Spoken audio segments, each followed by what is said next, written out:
ರಾಯಚೂರು ಜಿಲ್ಲೆಯ ಸಿಂಧನೂರು ತಾಲೂಕಿನ ಪುಣ್ಯಕ್ಷೇತ್ರ ಜವಳಗಿರಿ ಗ್ರಾಮದಲ್ಲಿ ನಿನ್ನೆ ನಾಗಲಿಂಗ ಸ್ವಾಮಿಗಳವರ ತೊಟ್ಟಿಲ ಸಮಾರಂಭ ಕಾರ್ಯಕ್ರಮ, ನಾಮಾಭಿಧಾನ,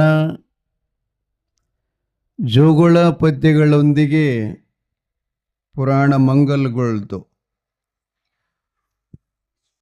ಜವಳಗಿರಿ ಗ್ರಾಮದಲ್ಲಿ ತಾಯಿ ನಾಗಮ್ಮನ ಮಡಿಲಲ್ಲಿ ಮಹಾಪುರುಷ ನಾಗಲಿಂಗ ಮಹಾಸ್ವಾಮಿಗಳು ಹುಣಿವೆಯ ಚಂದ್ರನಂತೆ ದಿನೇ ದಿನೇ ತನ್ನ ಬಾಲಲೀಲೆಯನ್ನ ತೋರುತ್ತಾ 5ನೇ ವರ್ಷದಲ್ಲಿ ಪಾದಾರ್ಪಣೆ ಮಾಡುತ್ತಾ ಇದ್ದಾನೆ. ಆ ಸಮಯದಲ್ಲಿ ತಾಯಿ ತಂದೆಗಳು ಮೌನಾಚಾರ್ಯ ಮತ್ತು ನಾಗಲಾಂಬಿಕೆಯರು ಕೂಡಿಕೊಂಡು ವಿಚಾರ ಮಾಡುತ್ತಾರೆ. ನಮ್ಮ ಮಗುವಿಗೆ 5ನೇ ವರ್ಷದಲ್ಲಿ ತಾನು ಪಾದವನ್ನಿಡ್ತಾ ಇದ್ದಾನ, ಅವನಿಗೆ ಅಕ್ಷರ ಜ್ಞಾನವನ್ನು ಕೊಡಿಸಬೇಕು ಮತ್ತು ಶಿಕ್ಷಣವನ್ನು ಕೊಡಿಸಬೇಕು. ಅವನ ಜೀವನ ತನ್ನ ಕಾಲ ಮೇಲೆ ತಾನು ನಿಂತ್ಕೊಂಡು ಬದುಕಲಿಕ್ಕೆ ಒಂದು ವಿದ್ಯೆಯನ್ನು ಅವನಿಗೆ ಕೊಡಿಸಬೇಕು ಅಂತ ಹೇಳಿ ಜವಳಗಿರಿ ಗ್ರಾಮದಲ್ಲಿರುವಂಥ ಪಾಠಶಾಲೆಗೆ ಕರೆದೊಯ್ದು ಶಿಕ್ಷಣವನ್ನು ಕೊಡತಕ್ಕಂಥ ಗುರುಗಳಿಗೆ ತಮ್ಮ ಮಗನ ಹೆಸರನ್ನ ಶಾಲೆಗೆ ಹಚ್ಚಿ ಪಠ್ಯಪುಸ್ತಕವನ್ನು ಕೊಟ್ಟು ದಿನನಿತ್ಯದಲ್ಲಿ ಅವನಿಗೆ ಶಾಲೆಗೆ ಕಳಿಸ್ತಾ ಇದ್ದಾರೆ. ಆ ಮಗು ನಾಗಲಿಂಗ ಸ್ಕೂಲಿಗೆ ಹೋಗಿ ಶಾಲೆಯಲ್ಲಿ ಗುರುಗಳು ಹೇಳಿದಂಥ ಅಭ್ಯಾಸವನ್ನ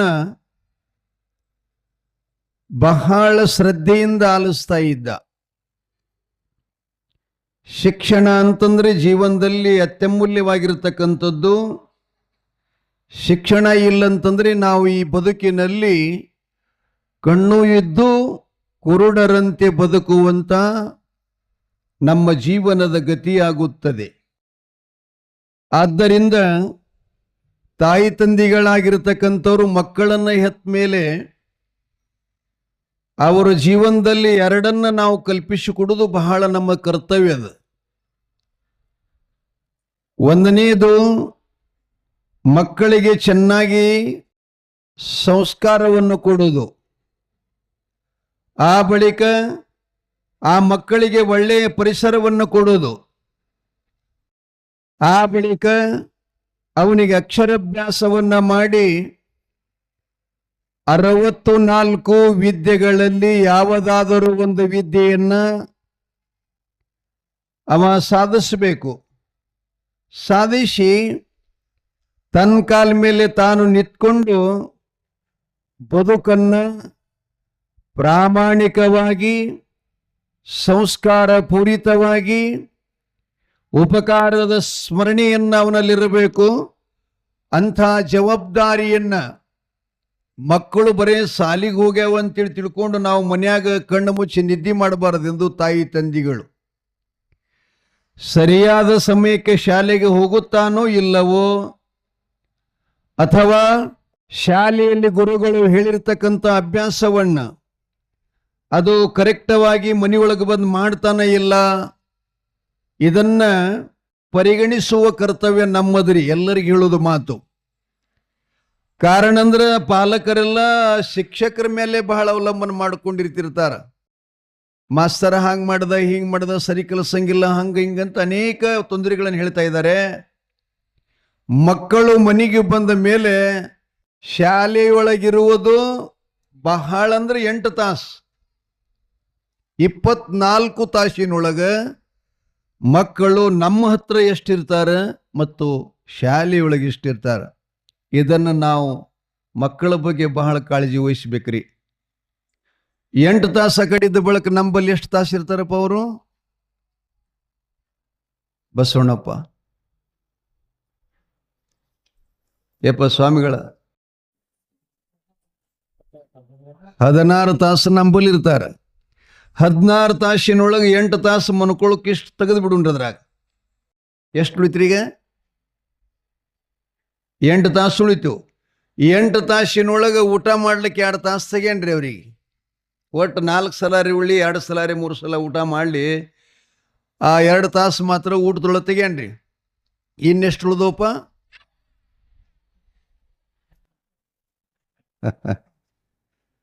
6 ತಾಸುಗಳು. ಇನ್ನು 6 ತಾಸಿನೊಳಗೆ 2 ತಾಸು ಅವ್ರಿಗೆ ಆಟ ಆಡ್ಲಿಕ್ಕೆ ಬಿಟ್ಬಿಡುನ್ರಿ. 4 ಹೋದ್ವಾ? ಇನ್ನೆಷ್ಟು ಉಳಿದು? 4 ತಾಸು ಉಳಿದ ಬಳಿಕ 4 ತಾಸು ಪ್ರತಿನಿತ್ಯದಲ್ಲಿ ನಮ್ಮ ಮಕ್ಕಳು ಅಭ್ಯಾಸ ಮಾಡುತ್ತಾರೋ ಇಲ್ಲ, ಇದು ಆ ಮಕ್ಕಳನ್ನು ಪರೀಕ್ಷೆ ಮಾಡುವಂಥ ಕರ್ತವ್ಯ ಹೆತ್ತ ತಾಯಿ ತಂದೆಗಳದ್ದು ಇರುತ್ತದೆ. ಇದು ಯಾರು ಅಲಕ್ಷ್ಯತನ ಮಾಡ್ತಾರೆ, ಯಾರು ಅದಕ್ಕೆ ಬೇಶಿಸ್ತು ಮಾಡ್ತಾರೆ, ಅಂಥವರ ಮಕ್ಕಳು ಶಾಲೆಯನ್ನು ಚೆನ್ನಾಗಿ ಕಲಿಯುವುದಿಲ್ಲ, ಅಭ್ಯಾಸ ಮಾಡೋದಿಲ್ಲ.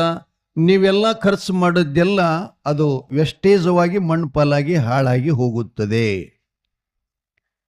ಆ ಬಳಿಕ ಅವ್ರ ಲಕ್ಷಣನೂ ಕೂಡ ಗುರುತಾಗ್ತದೆ. ನಮಗೆ ಮಕ್ಕಳು ಕಲಿತಾರ ಏನು ಕಲಿಯಂಗಿಲ್ಲ, ಅವ್ರ ಆಸಕ್ತಿ ಎದ್ರ ಮ್ಯಾಗದ. ಕೆಲವು ಮಕ್ಕಳಿಗೆ ದನ ಕೈಯುವಂಥ ಆಸಕ್ತಿ ಇರುತ್ತೆ, ಕೆಲವು ಮಕ್ಕಳಿಗೆ ಒಕ್ಕಲ್ತನ ಮಾಡತಕ್ಕಂಥ ಆಸಕ್ತಿ ಇರುತ್ತೆ, ಕೆಲವೊಬ್ಬರಿಗೆ ಉದ್ಯೋಗವನ್ನು ಮಾಡ್ಬೇಕಂತಕ್ಕಂಥ ಆಸಕ್ತಿ ಇರುತ್ತದೆ. ಅದಕ್ಕೆ ಮೊದಲು ಮಕ್ಕಳ ಲಕ್ಷಣವನ್ನು ನೋಡಿ ನಾವು ವಿದ್ಯೆ ಕೊಡಬೇಕಂತ, ಆ ಬಳಿಕ ಮಣ್ಣು ಹದಾಗಿದ್ದು ನೋಡಿ ಬೀಜ ಬಿಡಬೇಕಂತ. ಜವಳಗೇರಿ ಗ್ರಾಮದಲ್ಲಿ ಪುರಾಣ ನಾಯಕನಾಗಿರತಕ್ಕಂಥ ನಾಗಲಿಂಗ ಸ್ವಾಮಿಯ ತಾಯಿ ತಂದೆಗಳಾಗಿರ್ತಕ್ಕಂಥವ್ರು ತುಂಬ ವಿದ್ಯಾವಂತರು ಮತ್ತು ಅಷ್ಟೇ ಅಧ್ಯಾತ್ಮ ಜೀವಿಗಳು. ಗುರುಲಿಂಗ ಜಂಗಮ ಪಾದೋದಕ ಪ್ರಸಾದ ಅಂತೇನು ಕರಿತೀವಲ್ಲ, ಅತಿಥಿ ಅಭ್ಯಂಗತಿ ಇಷ್ಟೆಲ್ಲ ಪರಿಪೂರ್ಣವಾಗಿರ್ತಕ್ಕಂಥವ್ರು. ಬಳಿಕ ಅವರ ಮನೆಯ ಗುರುಗಳಾಗಿರತಕ್ಕಂಥ ಕರಸ್ಥಲ ನಾಗಲಿಂಗ ಸ್ವಾಮಿಗಳು, ಎರಡನೇದಾಗಿ ಚಿದಾನಂದ ಅವಧೂತರು. ಅವರಿಗೆ ಎಂಥ ಗ್ರಂಥ ಕೊಟ್ಟಿದ್ದಾರೆ ಅಂತಂದ್ರೆ ಭಗವತಿ ಜಗದಂಬೆ ಕಾಲಿಕಾ ಭವಾನಿ ಅಂಬಾ ಭವಾನಿಯ ಮಹಾತ್ಮೆಯನ್ನ.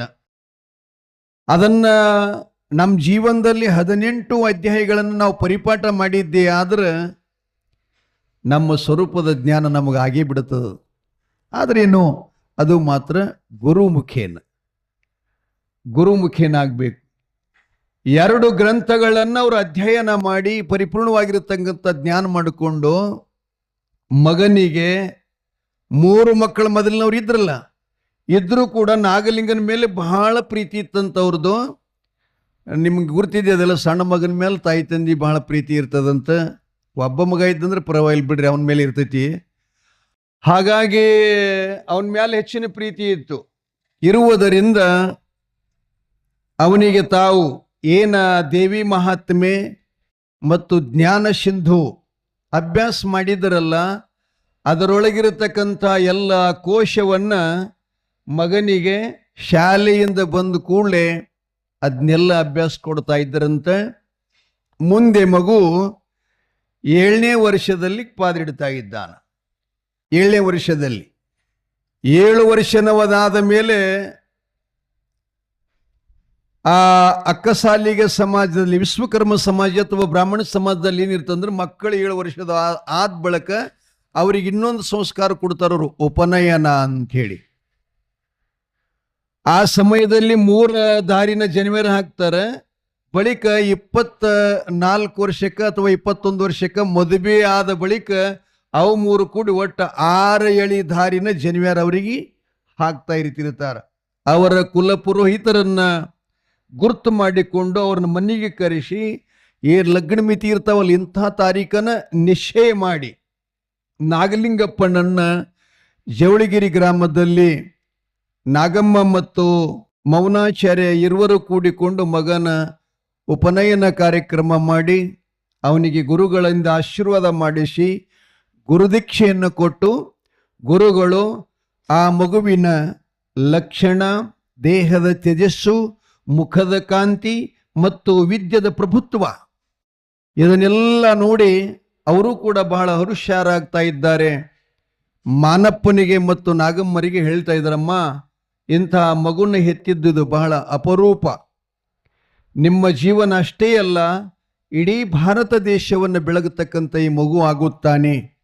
ನಾವು ಕೂಡ ಅವನಿಗೆ ಪರಮಾತ್ಮನಲ್ಲಿ ಪ್ರಾರ್ಥನಾ ಮಾಡುತ್ತೀವಿ, ಈ ಮಗು ಪರಮ ಜ್ಞಾನಿಯಾಗಬೇಕು, ಪರಮ ತಪಸ್ವಿ ಆಗಬೇಕು, ಮಹಾನ್ ಸಿದ್ಧಿ ಪುರುಷನಾಗಬೇಕು. ಇವನೆಡೆಗೆ ಬಂದಂಥ ಸರ್ವ ಭಕ್ತಾದಿಗಳ ಜೀವನವೇ ಕಲ್ಯಾಣ ಆಗಬೇಕು. ಹಂಗೆ ಕಬ್ಬಿಣಕ್ಕೆ ಬಂಗಾರ ಸ್ಪರ್ಶ ಮಾಡಿದಾಗ ಕಬ್ಬಿಣ ಹೋಗಿ ಬಂಗಾರ ಆಗ್ತದೆ, ಹಂಗೆ ಭಕ್ತಾದಿಗಳು ನಾಗಲಿಂಗನ ಪಾದಕ್ಕೆ ಬಂದು ಬಿದ್ದಾಗ ಸರ್ವರ ದುಃಖ ಕಷ್ಟಗಳು ಎಲ್ಲ ಪರಿಹಾರ ಮಾಡಿ ಅವರಿಗೆ ಆವಿರಾರೋಗ್ಯ ಭೋಗ ಭಾಗ್ಯವನ್ನು ಕೊಡತಕ್ಕಂಥ ಹಸ್ತಸ್ಪರ್ಶ, ನೇತ್ರಸ್ಪರ್ಶ, ಪಾದಸ್ಪರ್ಶ ಮತ್ತು ವಾಣಿ ಸ್ಪರ್ಶ ಇವುಗಳು ಅವನಲ್ಲಿ ನೆಲೆ ಊರಲಿ ಅಂತ ಶುಭವನ್ನು ಕೋರಿ ಆ ಉಪನಯನದ ಕಾರ್ಯಕ್ರಮದಲ್ಲಿ ಅವನಿಗೊಂದು ಮಹಾಮಂತ್ರ ಕೊಡ್ತಾ ಇದ್ದಾರೆ. ಅದು ಗಾಯತ್ರಿ ಮಂತ್ರ ಅಂತೇಳಿ ಹೇಳ್ಕೊಂಡು ಬಂದಾರ.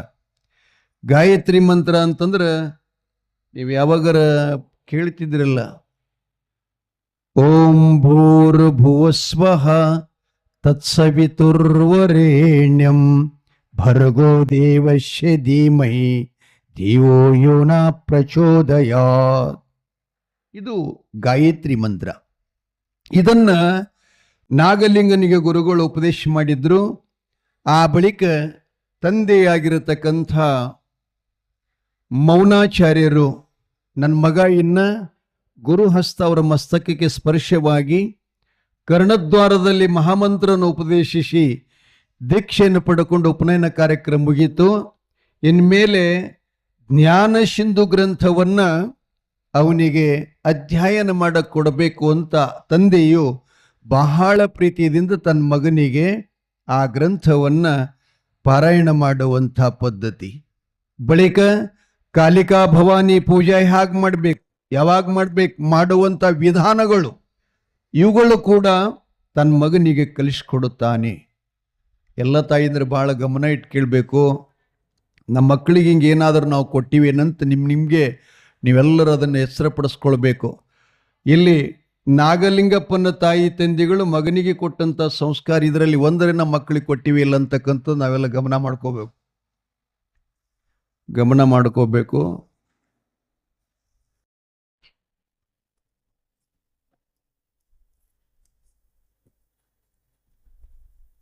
ಚಲೋ ಪುಸ್ತಕ ಮನೆಯಾಗಿರ್ಬೇಕ್ರಿ. ಯಾವಾಗಲೂ ಕೂಡ ತಾಯಿ ತಂದೆಗಳು ಮನೆಯಲ್ಲಿ ಅಶ್ಲೀಲ ಶಬ್ದಗಳನ್ನು ಬರೆಸಬಾರ್ದು ಮತ್ತು ಮಕ್ಕಳ ಮೇಲೆ ಮರ್ಯಾದೆ ಹೋಗುವಂಥ ಕೆಲಸ ಅವು ಮಾಡಬಾರ್ದು ತಾಯಿ ತಂದೆಗಳಾಗಿರ್ತಕ್ಕಂಥವ್ರು. ಯಾಕಂದರೆ ನಾವು ಮಾಡಿದ್ದು ನಾವೇ ಉಣಬೇಕಾಗ್ತದೆ. ಮಕ್ಕಳು ಕಲಿಯುವುದೆಲ್ಲ ನಮ್ಮದು ನೋಡಿ ಕಲಿತಿರ್ತಾ ಇರ್ತವ್ರು, ಮತ್ತು ಬೇರೆದವ್ರದ್ದು ಯಾರ್ದು ನೋಡಿ ಕಲಿಯಂಗಿಲ್ಲ. ಅದಕ್ಕಾಗಿ ಹೆಚ್ಚಿನ ಒಂದು ಮಾತನ್ನು ತಮಗೆಲ್ಲ ಒತ್ತಿ ಕೊಟ್ಟು ಹೇಳೋದಂತಂದರೆ, ಈಗ ಹಿಂದೆ ಹೋದ ಮಕ್ಕಳೆಲ್ಲ ಹೋಗಲಿ, ಇನ್ನು ಮುಂಬರುವ ಮಕ್ಕಳು ಬೆಳೀತಕ್ಕಂಥವರಿಗೆಲ್ಲ ತಾಯಿ ತಂದೆಗಳು ಬಹಳ ಚೆನ್ನಾಗಿ ಸಂಸ್ಕಾರವನ್ನು ಕೊಡ್ತಾ ಇರಿ. ನಿಮ್ಮ ಜೀವನ ನಿಮ್ಮ ಕೈಯೊಳಗನ ಐತಿ. ಅದನ್ನು ಮಕ್ಕಳು ಕೂಡ ಚೆನ್ನಾಗಿ ನಾವು ಹಡಿಬೇಕಂತಕ್ಕಂಥ ಇಚ್ಛಾ ಮಾಡಿದ್ರೆ ಒಂದು ಪುಸ್ತಕದ ಅದ್ರ ಹೆಸರು ಹೇಳ್ತೀನಿ, ಸ್ವಲ್ಪ ನೀವು ಯಾರಾದರೂ ಶಾಲೆ ಕಲ್ತವ್ರಿದ್ರೆ ಅದನ್ನು ತರಿಸ್ಕೊಂಡು ಓದ್ಕೊಳ್ರಿ. ನವನೀತ ಕೈವಲ್ಯ ಅಂತ ಬರ್ತದೊಂದು. ಅದೇ ನವನೀತ ಕೈವಲ್ಯ ನವನೀತ ಅಂತ ಹೇಳಿ ಒಂದು ಗ್ರಂಥದ. ಅದರಲ್ಲಿ ಗಂಡ ಹೆಂಡತಿ ನಾವು ಆದ ಬಳಿಕ ಸಂಸಾರ ಹ್ಯಾಂಗೆ ಮಾಡಬೇಕು, ಒಳ್ಳೆಯ ಸಂತತಿಯನ್ನು ಹೇಗೆ ನಾವು ಪ್ರಾಪ್ತ ಮಾಡ್ಕೋಬೇಕು, ಮತ್ತು ಯಾವ ಸಮಯದಲ್ಲಿ ಗಂಡ ಹೆಂಡತಿ ನಾವು ನಮ್ಮ ಅಂಗ ಸುಖವನ್ನು ಮಾಡಬೇಕು ಅನ್ನೋದು ಸಹಿತ ಬಹಳ ಸುಂದರವಾಗಿ ಬರ್ಕೊಂಡು ಬಂದಿದ್ದಾರೆ. ಅದನ್ನು ನೀವಿಬ್ಬರೂ ಅಧ್ಯಯನ ಮಾಡಿ ಅದರಂತೆ ನಡ್ಕೊಂಡು ಹೋಗಿದ್ದೇ ಆದರೆ ನಮ್ಮ ಬದುಕಿನಲ್ಲಿ ಎಷ್ಟು ಸುಂದರ ಆಗ್ತದೆ. ಮಕ್ಕಳು ಕೂಡ ಚೆನ್ನಾಗಿ ಹುಡ್ತಾವ ಮತ್ತು ನಮ್ಮ ಸಂತತಿನೂ ಕೂಡ ಚೆನ್ನಾಗಿ ಬೆಳ್ಕೊಂಡು ಬರ್ತಾ ಇದೆ. ಅದಕ್ಕೆ ನಾವು ಬಹಳ ಜನ ಕಡೆ ಗಮನ ಕೊಡೋದಿಲ್ಲ. ಗಂಡ ಹೆಂಡತಿ ಅಂದರೆ ಗಂಡ ಹೆಂಡತಿ, ಹೆಂಡತಿ ಅಂದರೆ ಏನಪ್ಪ, ಗಂಡ ಅಂದರೆ ಏನು, ಅವರಿವರ ಮಧ್ಯದಲ್ಲಿರ್ತಕ್ಕಂಥ ಅನುರಾಗದ ಪ್ರೀತಿ ಅಂದರೆ ಎಂಥದ್ದು. ಆ ತಾಯಿ ತನ್ನೆಲ್ಲ ಸರ್ವಸ್ವವನ್ನು ತೊರೆದು ಗಂಡನೇ ನನಗೆಲ್ಲ ಸರ್ವಸ್ವವೆಂದು, ಇದೇ ಮನಿನ ನನಗೆ ಸ್ವರ್ಗೆಂದು, ಅತ್ತಿ ಮಾವ ತಾಯಿ ತಂದಿ ಎಂದು, ಭಾವಮೈದನ ಅಣ್ತಮ್ಮರಂತೇಳಿ ಭಾವಿಸ್ಕೊಂಡು ಆ ಸಂಸ್ಕಾರ ನಮ್ಮಲ್ಲಿ ಬಂತು ಅಂತಂದ್ರೆ ಯಾರ ಮನೆಯೊಳಗೆ ಯಾರು ಜಗಳನೇ ಆಗುವುದಿಲ್ಲ. ಜಗಳ ಆಗುವುದಿಷ್ಟೇ ಕಾರಣದ ಅಜ್ಞಾನ, ಅಂಧಕಾರ, ನಮ್ಮಲ್ಲಿ ಅವಿವೇಕಿತನ, ವಿವೇಕಿತನ ಬೇರೆ, ಅವಿವೇಕಿತನ ಬೇರೆ, ಇವುಗಳನ್ನು ಇದ್ದು ಅಂತಂದ್ರೆ ಸಾಯೋ ತನಕ ನಮಗೆ ಸಂಸಾರದಲ್ಲಿ ಸುಖ ಸಿಗೋದಿಲ್ಲ. ಸುಖದ ಭೆಟ್ಟಿನೇ ನಮಗಾಗಲ್ಲ. ಸುಖ ನಾನು ಮೊನ್ನೆನೂ ಕೂಡ ಹೇಳಿದ್ದೀನಿ, ಸುಖ ಅನ್ನೋದು ನಂಬಲ್ಲೇ ಐತೆ ಅದನ್ನು, ಹೊರಗಡೆ ಎಂದು ಸಿಗಕ್ಕೆ ಸಾಧ್ಯನೇ ಇಲ್ಲದು. ಆದರೆ ಒಳಗಡೆ ಹೆಂಗದಂದ್ರೆ, ಈಗ ನೀವು ಸುಮ್ಮ ಕೂತೀರಿ ಎಲ್ಲರೂ, ನಿಮ್ಮ ಕಣ್ಣಾಗ ನೀರು ಆವೇನೀಗ ಆವೇನ್ರಿ? ಈಗಿಲ್ಲ. ಮತ್ತು ನೀರು ಅದಾವ ಇಲ್ಲಂತೀರಿ? ಅದಾವಿಲ್ಲಂತೀರಿ? ಅದಾವ. ಹೆಂಗದವಪ್ಪ ಅಂದ್ರೆ 3 ಪ್ರಕಾರದ ನೀರು ಅದಾವ ನಮ್ಮ ಕಣ್ಣಾಗ. 3 ಪ್ರಕಾರ ನೀರು ಯಾವ್ಯಾವ ಅಂತಂದ್ರೆ, ಅತಿ ಆನಂದ ಆಯಿತು ಅಂದ್ರೂ ಕೂಡ ಕಣ್ಣಾಗಿ ನೀರು ಬರ್ತಾವ, ಅತಿ ಆನಂದ ಐತಂದ್ರೆ. ಆ ಬಳಿಕ ಅತಿ ಸಿಟ್ಟು ಬಂತಂದ್ರೂ ಕೂಡ ಸುಮ್ಮನೆ ನೀರು ಹರಿದಾವ ಕಣ್ಣಾಗ. ಇನ್ನು 3ನೇದು ಯಾವುದಂದ್ರೆ, ಅಘಾತವಾದಂಥ ಒಂದು ಸುದ್ದಿ ಕೇಳಿದಾಗ, ನಿನ್ನ ಮಗ ಈ ಕರೆಂಟ್ ಹತ್ತಿ ಸತ್ತ ಅಂದ ಕೂಡಲೇ ಬರ್ತಾವ ನೋಡ್ರಿ ನೀರ. ಇವೆಲ್ಲಿ ಬರ್ತಾವ್ರಿ? ಎಲ್ಲಿ ಬರ್ತಾವ? ಕಣ್ಣಾಗೇನು ಬೋರಿಗಿರಿ ಹೊಡೆದಾರಿನಲ್ಲಿ? ಏನು ಬಾವಿ ಅದನ? ಏನೂ ಇಲ್ಲ, ಇದ್ರೂ ಬರ್ತಾವ. ಮಾತ್ರ 3 ಪ್ರಕಾರದ ಕ್ರಿಯಾಕನುಸಾರವಾಗಿ ಕಣ್ಣೀರು ಬರ್ತಾವ. ನೋಡ್ಲಿಕ್ಕೆ ಕಾಣಿಸ್ತವೇನು ಮೊದಲ? ಇಲ್ಲ. ಹಂಗ ನಮ್ಮೊಳಗೊಂದು ಆತ್ಮಸುಖ ಅಂಥೇಳಿ ಇದೆ. ನಮ್ಮೊಳಗೇನದಪ್ಪ? ಆತ್ಮಸುಖ ಅನ್ನೋದೈತಿ. ಅದು ಪರಮಾನಂದ ಅಂತ ಕರೀತಾರೆ ಅದಕ್ಕೆ. ನಮ್ಮಲ್ಲಿ ಇನ್ನೊಬ್ಬರು ಇಲ್ಲಿ ಸಿಂದಗಿ ತಾಲೂಕದೊಳಗೆ ಪಂಚಾಳದೊಳಗೆ ಒಬ್ಬರು ಮುತ್ಯ ಮಹಾತ್ಮರಾಗಿ ಹೋಗ್ಯಾರ, ಭೀಮಾಶಂಕರ್ ಮಹಾರಾಜರಂತೇಳಿ. ಅವರೊಂದು ಗೀತೆ ಬರೆದಾರೆ. ಏನು ಬರೆದಾರಂದ್ರೆ, ಪರಬ್ರಹ್ಮದ ಸುಖ. ಮುಂದಪ್ಪ, ಪರಬ್ರಹ್ಮದ ಸುಖ ಪರಮಾನಂದ ಸುಮ್ಮನೆ ಹ್ಯಾಂಗ ದೊರದಿತೋ ಕಂದ. ಹಾಡ್ಯಾರು. ಪರಬ್ರಹ್ಮದ ಸುಖ ಪರಮಾನಂದ ಸುಮ್ಮನೆ ಹ್ಯಾಂಗ ಸಿಗ್ತದಪ್ಪ? ಸಿಗಂಗೆ ಸಾಧ್ಯ ಇಲ್ಲ.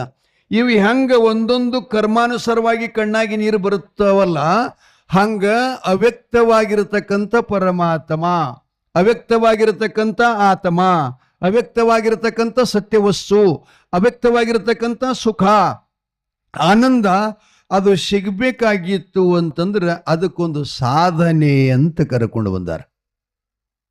ಏನಪ್ಪ ಸಾಧನೆ? ಸಾಧನೆ ಅಂತಂದ್ರೆ ಮೊದಲಿಗೆ ನಮ್ಮ ಅಂತಃಕರಣ ಮಾತ್ರ ಶುದ್ಧಿ ಆಗಬೇಕು. ಆ ಅಂತಃಕರಣ ಶುದ್ಧಿ ಆಗ್ಲಿಕ್ಕೆ, ಸಾಧನ ಮಾಡ್ಕೊಳಕ್ಕೆ ಅದಕ್ಕೆ ಯಾವ ಜಾತಿನೂ ಕೂಡ ಹತ್ತುವುದಿಲ್ಲ. ಏನು ಹತ್ತದಪ್ಪ? ಹತ್ತಲ್ಲ. ಅವರು ಮೇಲ್ ಜಾತಿಯವರು, ಇವ್ರು ಕೆಳಗೆ ಜಾತಿಯವರು, ಅವರು ಗುಡಿಯಾಗಿರುತ್ತಾರೆ, ಇವರು ಹೊರಗಿರುತ್ತಾರೆ, ಯಾವ ಸಂಬಂಧ ಕೂಡ ಇಲ್ಲ. ಸರ್ವರಿಗೂ ಆತ್ಮಸುಖವನ್ನು ಅನುಭವಿಸಲಿಕ್ಕೆ ಸಾಧನ ಚತುಷ್ಟಿ ಅಂತ ಬರುತ್ತಾವ. ಏನಪ್ಪ ಅದು? ಸದ್ಗುರುನಾಥನನ್ನ ಮಾಡಿಕೊಂಡು ಅವನ ಕಡೆಯಿಂದ ದೀಕ್ಷಾ ತಗೊಂಡು ಮಂತ್ರೋಪದೇಶ ಮಾಡಿಕೊಂಡು, ಅವ ಗುರುನು ಬಲ್ಲವಿರ್ಬೇಕ್ರೆ, ಮತ್ತು ಸುಮ್ಮನೆ ಇರಬಾರ್ದವ, ಜ್ಞಾನವುಳ್ಳವಿರಬೇಕು. ಆ ಬಳಿಕ ಶಿಷ್ಯರ ಅವರಲ್ಲಿರುವಂಥ ಸರ್ವ ಸಂಶಯಗಳನ್ನು ಕಳೀತಕ್ಕಂಥ ಸಾಮರ್ಥ್ಯ ಇರಬೇಕಾಗ್ತದ. ಸುಮ್ಮನೆ ಕಾಮಿ ಹುಟ್ಟವಂತ ಗುರುಗಳಲ್ಲಕ್ಕೆ ಬರಲ್ಲ. ಪುರಾಣ ಹೇಳ್ತಾನಂತರ ಗುರುಗಳಲ್ಲಕ್ಕೆ ಬರಲ್ಲ. ಸರ್ವ ದುಃಖ ನಿವೃತ್ತಿ ಪರಮಾನಂದ ಪ್ರಾಪ್ತಿ ಮಾಡಿಕೊಡತಕ್ಕಂಥ ಸಮರ್ಥ ಯಾವದಾನ್ ಅವನಿಗೆ ಶ್ರೋತ್ರಿ ಬ್ರಹ್ಮನಿಷ್ಠ ಅಂತ ಕರೀತಾರೆ. ಶ್ರೋತ್ರಿ ಅಂದರೆ ವೇದಾಂಗಗಳ ಅರ್ಥ, ಶಾಸ್ತ್ರಗಳನ್ನ ಮನನ ಮಾಡಿಕೊಂಡಂಥವ ಕೇಳಿದ ಕ್ಷಣವೇ ಅದರ ಉತ್ತರ ಹೇಳತಕ್ಕಂಥ ಸಮರ್ಥ ಯಾರಲ್ಲಿ ಅದ, ಅವನೊಬ್ಬನೇ ಗುರು ಆಗಲಿಕ್ಕೆ ಸಾಧ್ಯ. ಅವನಿಗೆ ಕುಲ ಇಲ್ಲ, ಜಾತಿಲ್ಲ, ಊಚಿಲ್ಲ, ನೀಚಿಲ್ಲ. ಏನ್ ಮಾಡೋದು? ಅಧ್ಯಾತ್ಮ ಎಷ್ಟು ಸುಂದರದ. ಅಧ್ಯಾತ್ಮದ ಕಡೆ ಹೋದ್ರಿ ಅಂದ್ರೆ ನಿಮ್ಮಲ್ಲಿ ಭೇದೇ ಇಲ್ಲ, ನಿರ್ಭೇದ. ಅಧ್ಯಾತ್ಮದ ಕಡೆ ಹೋದ್ರಿ ಅಂದ್ರೆ ಭಯನೇ ಇಲ್ಲ, ನಿರ್ಭಯ. ಅಷ್ಟು ಮೂಲ್ಯದ. ಏನ್ ಮಾಡಕತ್ರಿ ಅಲ್ಲಿ? ಈ ಕಡೆ ನೋಡಿ ನನ್ನ ಕಡೆ. ಯಾರವ? ಪುಟ್ಯ ಶಲಿಗೇರಿ ಅವರು ಇರವ್ರೆ. ಮತ್ತವ್ರೆ ಕೇಳ್ರಿ, ಭಾಳ ಚಲೋ ವಿಷಯ ಅದು. ಇದು ಭಾಳ ಮಂದಿ ಹೇಳಂಗಿಲ್ಲ ನಿಮ್ಗೆ. ಸುಮ್ಮ ಅತ್ತಿ ಸೊಸಿದು, ಗಂಡ ಹೆಣ್ತಿದು ಗುಬ್ಬಿಗಾಗಿ ಕತೆ ಹೇಳಿ ಹೋಗೋರು ಅದಾರ ಪುರಾಣಿಕರು. ಅದು ನಾ ಹಂಗೆ ಹೇಳಂಗಿಲ್ಲ. ಅದೇನಾದಿದ್ರೂ ಕೂಡ ನಮ್ಮ ಜೀವನಕ್ಕೆ ಕಲ್ಯಾಣ ಆಗತಕ್ಕಂಥದ್ದೇ ಇರಬೇಕು. ಈ ಮಾತನ್ನು ಯಾಕೆ ಹೇಳಕತ್ತೀನಿ ಅಂದರೆ ಇದು ವೈಯಕ್ತಿಕ ನನ್ನ ಮಾತಲ್ಲ. ಇದು ನಾಗಲಿಂಗನ ಪುರಾಣದಲ್ಲಿ ನಡೆದ ಈಗ ನಡೆಯುವಂಥ ಸಂಧಿಯೇ ಇದು. ಇದು ಅಧ್ಯಯನದ ಮೂಲ. ಅವ ಏನು ಜ್ಞಾನ ಸಿಂಧು ಕೈಯಾಗ ತಗೊಂಡ ಅದನ್ನು ಕ್ರಮಬದ್ಧವಾಗಿ ಅಧ್ಯಯನ ಮಾಡ್ಕೋತ ಹೋದಂಗೆ ಅವನಿಗೆ ಎಲ್ಲನೂ ಜ್ಞಾನ ಆತು. ಇದರಾಗ ತಾಯಿ ತಂದೆನೂ ಸತ್ಯ ಇಲ್ಲ, ಮಾಡಿಕೊಂಡಂಥ ಹೆಂಡತಿನೂ ಕೂಡ ಸತ್ಯ ಇಲ್ಲ, ತೋರುವ ಜಗತ್ತು ಸತ್ಯ ಇಲ್ಲ, ಕುಡಿಯುವ ನೀರು ಶಾಶ್ವತ ಅಲ್ಲ, ಇದೇನು ಕಣ್ಣಿ ಕಾಣಿಸ್ತದ, ಇದೆಲ್ಲ ಸುಳ್ಳದ. ಅದನ್ನೇ ವೇದಾಂತ ಶಬ್ದದೊಳಗೆ ಜಗನ್ಮಿಥ್ಯ ಬ್ರಹ್ಮ ಸತ್ಯ. ಏನಪ್ಪ? ಸ್ಥಾವರಾತ್ಮಕವಾಗಿರತಕ್ಕಂಥ ಇದೇನು ಜಗತ್ತದಲ್ಲ, ಇದು ಸುಳ್ಳದ. ಹೆಂಗ್ ಸುಳ್ಳದಂದ್ರೆ ಇದು ಇಂದಿಲ್ಲ, ನಾಳೆ ಒಂದ್ಸಲ ಹಾಳಾಗ್ತದೆ. ಹೌದಲ್ಲ? ಆಗ್ತದೆ ಇಲ್ಲಿಗೆ. ಮತ್ತು ನಾನೇ 4 ವರ್ಷದ ಹಿಂದೆ ಬರಾಗಿ ಇವೆಲ್ಲ ಹಿಂಗಾಗಿವೇನು? ಹನುಮಂತಪ್ಪ, ನೀ ಬಹುತೇಕ ಬಣ್ಣ ಹಸ್ಕೊಂಡಿರ್ಬೇಕು ಕರ್ರಂದು. ನನಕ ದೊಡ್ಡವಿದ್ದೀನಿ. ಏನ್ ಮಾಡೋದು?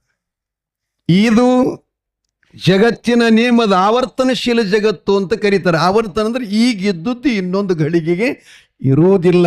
ಅಂದ ಬಳಿಕ ಇದು ಶಾಶ್ವತಿಲ್ಲ, ಅದು ಹಂಗಿಲ್ಲ. ಈಗೇನದ ಮುಂದನೂ ಹಂಗೆ ಇರ್ತದೆ, ಹಿಂದನೂ ಹಂಗೆ ಇರ್ತದೆ. ನೀ ಯಾವಾಗ ನೋಡ್ತಿ ನೋಡು, ಯಾವಾಗಲೂ ಸಹಿತ ಒಂದೇ ರೂಪವಾಗಿರ್ತಕ್ಕಂಥದ್ದೇನದ ಅದು ಸತ್ಯ. ಅದಕ್ಕೆ ಹುಟ್ಟು ಇಲ್ಲ, ಅದಕ್ಕೆ ಬಾಲ್ಯ ಇಲ್ಲ, ಅದಕ್ಕೆ ಯೌವನಿಲ್ಲ, ಅದಕ್ಕೆ ವೃದ್ಧಾಪಿಲ್ಲ, ಅದಕ್ಕೆ ಮುಪ್ಪಿಲ್ಲ. ಏನಪ್ಪ?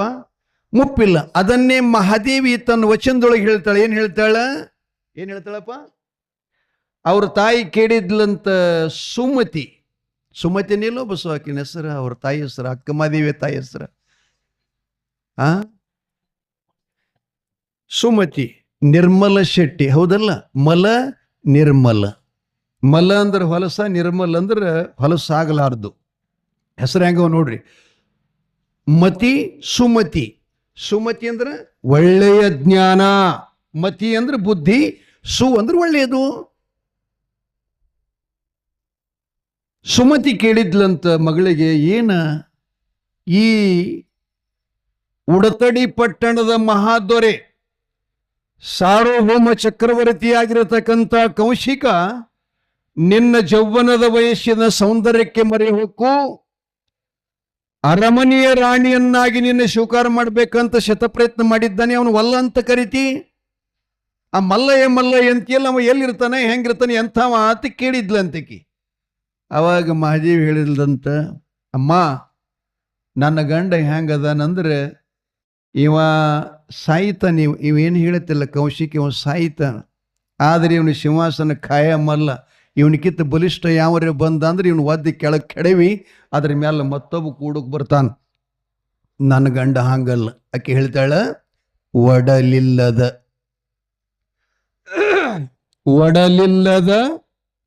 ನುಡಿಯಿಲ್ಲದ, ಕಡೆಯಿಲ್ಲದ, ರುಹು ಇಲ್ಲದ, ರೂಪಿಲ್ಲದ ಚಲುವಂಗೆ ಆನು ಒಲದೆಯವ್ವ. ಮಗಳು ಹೇಳುತ್ತಾಳೆ ತಾಯಿಗೆ, ಅಮ್ಮ ನನ್ನ ಗಂಡ ಹೆಂಗದನಂದ್ರೆ ಸೊಟ್ಟ ಹೊಟ್ಟೆವ ಬಿ ಅಲ್ಲ, ಡಬ್ ಹೊಟ್ಟೆವ ಬಿ ಅಲ್ಲ. ನನ್ನ ಗಂಡಗ ಹೊಟ್ಟಿನೇ ಇಲ್ಲ ಅವನಿಗೆ. ಒಡಲ ಅಂದ್ರೆ ಹೊಟ್ಟಿ, ಅವನಿಗೆ ಉಣವಲ್ಲ, ತಿನ್ನವಲ್ಲ, ಹಸು ಇಲ್ಲ, ತ್ರಸೆ ಇಲ್ಲ, ಅಂಕುಶನಿಲ್ಲ, ಧಾವನಿಲ್ಲ, ಏನೂ ಇಲ್ಲ ಅವನಿಗೆ. ಮತ್ತೆರಡನೇದೇನು ತಿಳಿತದ ಎಲ್ಲಿ ಏನು ಪುರಾಣ ಹೇಳೆ ಏನ ಸುಡುಗಾಡ ಅಲ್ಕತ್ತಿದ್ದ ಮುತ್ಯ. ನಮಗದೇನು ತಿಳಿಲ್ಲ, ತಿಂಗು ಅಂತಿರ್ತಾರ ಕೆಲವೊಂದು ತಾಯಿಂದ್ರು. ಅಮ್ಮ ಕೇಳ್ರಿ, ಭಾಳ ಚಲೋ ವಿಷಯ ಅದ. ಒಡಲಿಲ್ಲದ ನುಡಿ ಇಲ್ಲದ, ನುಡಿ ಅಂದ್ರೆ ಈಗ ನಾವು ಮಾತಾಡ್ಲಿಕತ್ತೀವಲ್ಲ ಶಬ್ದಗಳು. ಅಮ್ಮ ಈ ಶಬ್ದಕ್ಕೆ ನೆಲಕಲಾರದವ. ಏನಪ್ಪ? ಶಬ್ದಕ್ಕೆ ನೆಲಕಲಾರದವ. ಬಳಿಕ ಕಡೆ ಇಲ್ಲದವ. ಕಡೆ ಅಂದ್ರೆ ಏನು? ಆರಂಭನೂ ಇಲ್ಲ, ಮುಂದವನಿಗೆ ಕೊನೆಯೂ ಇಲ್ಲ. ಈಗ ನಾವು ಆರಂಭ ಮಾಡಿದ್ದೇವೆ 4ನೇ ತಾರೀಕಿಗೆ, ಮೇ 4ನೇ ತಾರೀಕಿಗೆ ಆರಂಭ ಮಾಡೀವಿ. ಇನ್ನು 14 ತಾರೀಕಿಗೆ ಮುಗೀತಿದು, ನಮ್ಮದು ಮುಗೀತು. ಆದ್ರೆ ಅವನದು ಮುಗುದಿಲ್ಲ, ಆರಂಭನೂ ಇಲ್ಲ, ಅವನಿಗೆ ರೂಪನೂ ಇಲ್ಲ, ರುಹುನೂ ಇಲ್ಲ. ಅಂಥ ಚೆಲುವಂಗ ಅಂದ್ರೆ ಇಡೀ ಜಗತ್ತಿಗೆಲ್ಲ ರೂಪ, ಲಾವಣ್ಯ, ಶಕ್ತಿ, ಸಮರ್ಥ ಕೊಡ್ತಕ್ಕಂಥವ ನನ್ನ ಗಂಡ. ಅವ ಹೆಂಗದನಂದ್ರೆ ಚಲನ ಇಲ್ಲದ ವಸ್ತು ಅಚಲ. ಅವ್ರು ಹೇಳಿಲ್ಲೇನು? ಅಗಮ್ಯ, ಅಗೋಚರ, ಅಪ್ರತಿಮ ಲಿಂಗವೇ ಅಂತ ಬಸವಣ್ಣವ್ರು ಹೇಳಿದ್ರು. ಒಬ್ಬ ಕವಿ ಹೇಳ್ತಾನೆ ಆರ್ತಿ ಪದ್ದಾಗ ಏನಂತ? ನೀಲಕಂದರ ನಿಗಮ ಗೋಚರ ಬಾಲಚಂದ್ರಾಭರಣಗೆ. ಹೌದಲ್ಲ? ಬಾಲಿಗೋಲಿದನು ಹಾಲು ಸವಿದನು ಲೋಲ ಶ್ರೀ ಗುರುರಾಗಿಗೆ ಅಂತ ಅವ್ರು ಹೇಳ್ತಿರ್ತಾರೆ. ಅಂತಪ್ಪ ಸತ್ಯ ವಸ್ತುವಿನ ಜ್ಞಾನ ಮಾಡಿಕೊಳ್ಳುವ ಕರ್ತವ್ಯ ನಾವು ಹುಟ್ಟಿ ಸಾಯುವುದರೊಳಗಾಗಿ. ನೀವು ಯಾವಾಗ ಸಾಯ್ತೀರಿ ಗೊತ್ತಿಲ್ಲ.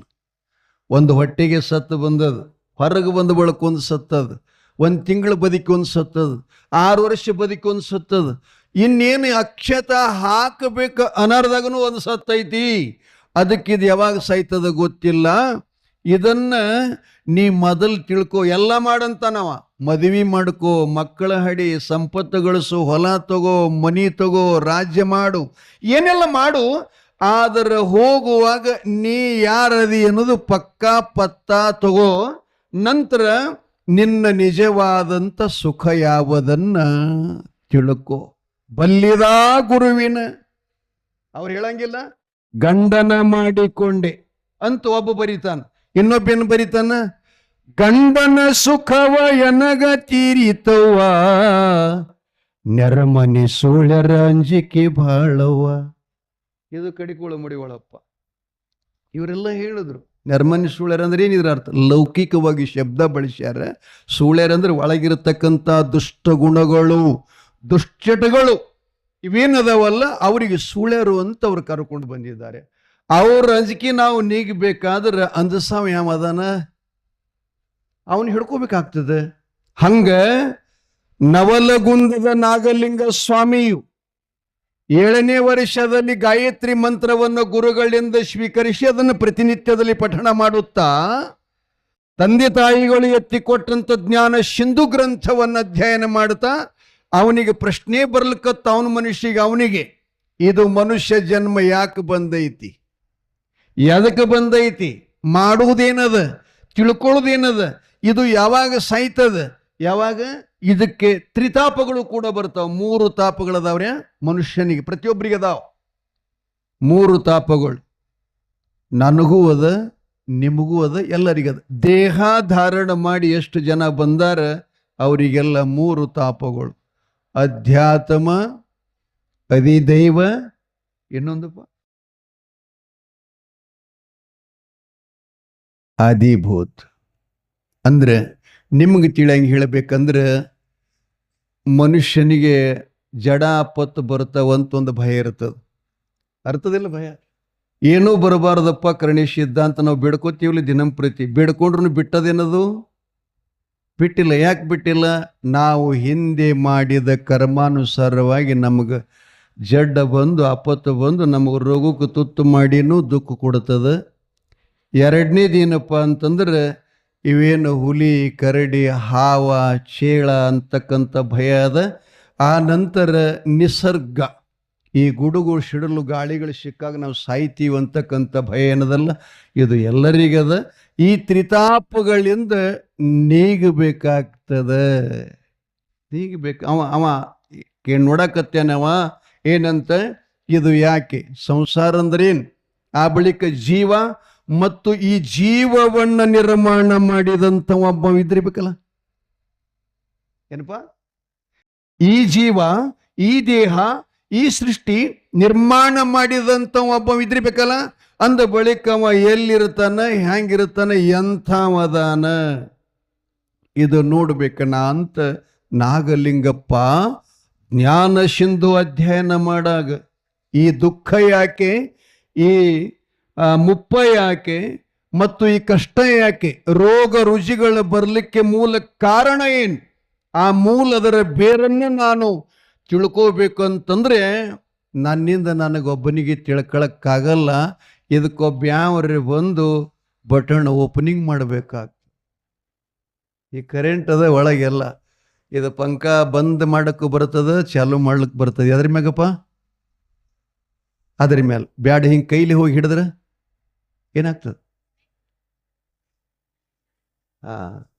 ಹಂಗ ಒಬ್ಬ ಸದ್ಗುರು ಬೇಕಾಗ್ತದ, ಗುರುನಾಥನ ಆಶೀರ್ವಾದ ಬೇಕಾಗ್ತದ ಅಂಥೇಳಿ ಏಕಾಂತ ಸಮಯದಲ್ಲಿ ಅವನಿಗೆಲ್ಲ ಹುಡುಗರಂಗ ಚಿಣಿ ದಾಂಡ ಇದು ಬ್ಯಾಟ್ ಬಾಲ್ ಅಂತ ಆಡುವಂಥ ಅವನಿಗೆ ನೆನಪೇ ಇಲ್ಲದು.